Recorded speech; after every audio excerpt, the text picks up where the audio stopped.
নমস্কার বন্ধুরা, রুমকিস কিচেনে আপনাদের সবাইকে আরও একবার স্বাগত। আজকের রেসিপি রেস্টুরেন্ট স্টাইল শাহি পনির। খুব সহজে এবং খুব কম সময়ে কীভাবে বাড়িতে তৈরি করে নেওয়া যায় এই রেস্টুরেন্ট স্টাইল শাহি পনিরের রেসিপি, চলো দেখে নেওয়া যাক। বন্ধুরা, আপনারা যদি আমার চ্যানেলে নতুন হয়ে থাকেন, আমার চ্যানেলটি সাবস্ক্রাইব করে আমার পাশে থাকার অনুরোধ রইল। তবে আর দেরি না করে ঝটপট শুরু করা যাক।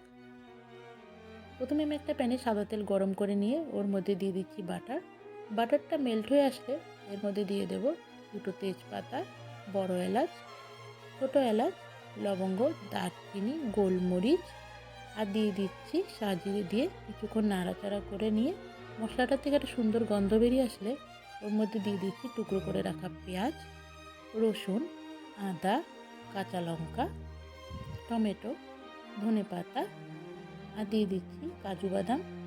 সব উপকরণগুলোকে ভালো করে মিশিয়ে নিচ্ছি। এরপর দিয়ে দিচ্ছি পরিমাণ মতো নুনটা দিয়ে আবারও কিছুক্ষণ আমি মশলাগুলোকে নাড়াচাড়া করে নেব। এরপর একটা বাটিতে আমি টক দই নিয়ে নিলাম, তার মধ্যে দিয়ে দিচ্ছি পরিমাণ মতো নুন, জিরে গুঁড়ো, কাশ্মীরি লঙ্কার গুঁড়ো, হলুদ গুঁড়ো আর দিয়ে দিচ্ছি ধনে গুঁড়ো। একটা ভালো করে একটা পেস্ট তৈরি করে নেব।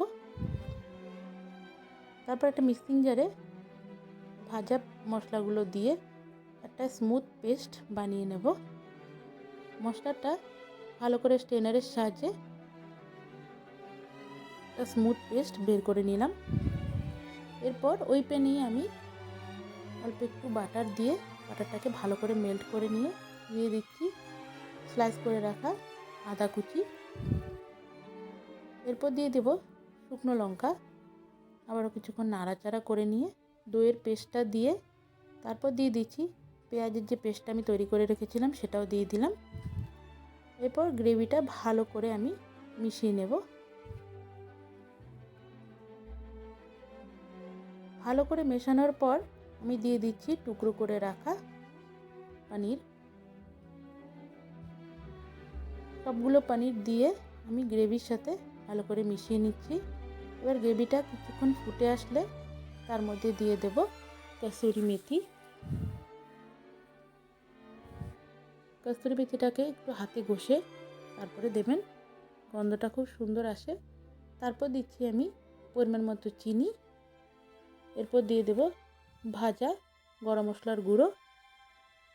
সব উপকরণ দিয়ে আবারও কিছুক্ষণ গ্রেভির সাথে মিশিয়ে নিচ্ছি।